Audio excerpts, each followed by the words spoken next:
Bonjour tout le monde, je m'appelle Utpal Kumar, j'espère que vous allez bien. Je vais vous présenter le passé récent অর্থাৎ আমি আজ আপনাদের সামনে সাম্প্রতিক অতীত নিয়ে একটি আলোচনা করব। এটি আসলে ফরাসিতে বিয়ান দো সম্পর্কে বলা হয়। আসলে এই যে পাসে লো পাসে রোসো রোসো লো পাসে রোসো অর্থাৎ সাম্প্রতিক অতীত নিয়ে তো এই সাম্প্রতিক অতীত নিয়ে বিষয়টা হলো এখানে একটা ওয়ার্ড সবচেয়ে বেশি জানা দরকার, যেমন বনির ব্যাপে কনজুগে ফর্মটা প্রেজেন্টে কনজুগে যেভাবে করতে হয় সেটা জানা দরকার, না হলে আপনি এটা বুঝবেন না বা করতে পারবেন না। যেমন আমি এখানে লিখে দিচ্ছি বনির অর্থাৎ to come, Asha Asha বনির ব্যাপে to come মানে আশা। এই জো এর জন্য জো বিয়া টু বিয়া il elle on bien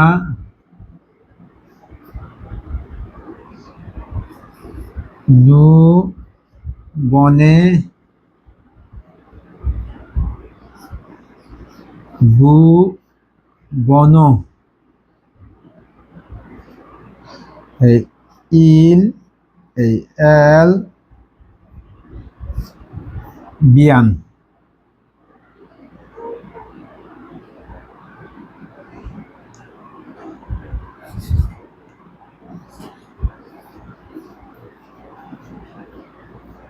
অর্থাৎ এখানে দেখেন এই জো বিয়া টু বিয়া ইল বিয়া এল বিয়া নুভনো ভুবনে ইল বিয়ান এল বিয়ান। এই বনির ভাবটা কযুগের মাধ্যমে আমরা এটা এই জন্যই শিখলাম যে এটা এই পাঁচের সাথে লাগবে, তাই এটা আপনার জানা দরকার। অর্থাৎ কোন ফর্মের জন্য কোনটা হবে, বিশেষ করে এটা এই অংশটুকু আপনার জানা দরকার। আচ্ছা, এখন আমি এটা মুছে ফেলি। পাঁচের অর্থ শব্দ হলো বিয়াদো, বিয়াদো পাঁচ অর্থাৎ এটার অর্থ হলো এই মাত্র,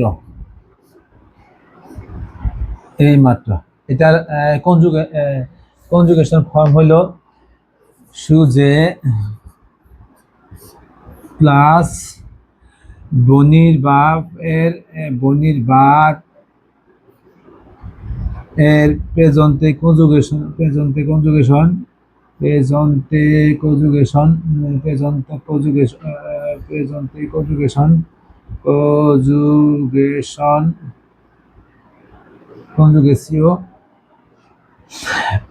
প্লাস দো প্লাস verb infinitive form।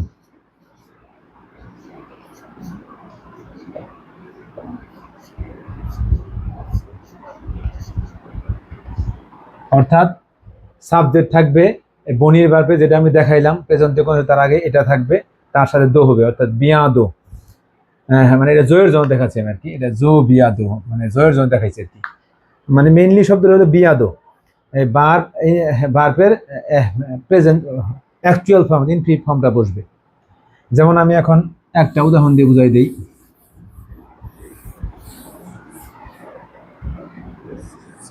জো বিয়া দো মজে, আমি এই মাত্র খাইলাম, অর্থাৎ কোনো কাজ মাত্র শেষ হলো এমন বোঝাতেই এই বিয়াদো শব্দটা ব্যবহার হয়, বিয়াদো শব্দটা ব্যবহার হয়, বিয়াদো শব্দটা ব্যবহৃত হয়। এই বিয়াদো মাধ্যমে আমি আরো যেমন জো জো বিয়া দো পাত্তি, আমি এই মাত্র বের হয়েছি, তেমন নু বনো দো নু বন দাহিব দাহিবে, আমরা এইমাত্র পৌঁছেছি, আমরা এইমাত্র পৌঁছেছি। যেখানে দো দুইটা হয়ে যায়, দুইটার সাথে এক হয়ে যায়, তাই দুইটা বয়লা একসাথে হয়ে যায়, তাই এখানে অ্যাপোস্ট্রফি দেওয়া হয়েছে। এখানে দো আছে নু বন দাহিবে, মানে আমরা এইমাত্র পৌঁছেছি। অর্থাৎ যেমন আমি আমি বিয়া দো লোকু जो बिया दो जो बिया दो তাহমিনে তাহমি, আচ্ছা আমরা ফিনি ইউজ করি, জো বিয়া দো ফিনি লোকু, অর্থাৎ আমি এই মাত্র ক্লাসটি শেষ করলাম। তো বিয়াদো শব্দটি আসলে এর মধ্যে বোঝা বনির ব্যাপারটা কৌযোগে করা যায়। এই কৌযোগের ফর্মের সাথে দো ব্যবহার করে সাধারণত আমরা সাম্প্রতিক অতীত অর্থাৎ মাত্র শেষ হয়েছে এমন ক্ষেত্রে এটা ব্যবহার করতে পারি। তাহলে আমরা সহজেই বুঝলাম জো বিয়া দো মজে, আমি এই মাত্র খাইলাম। জো বিয়া দো পাক্তি, আমি এই মাত্র বের হয়েছি।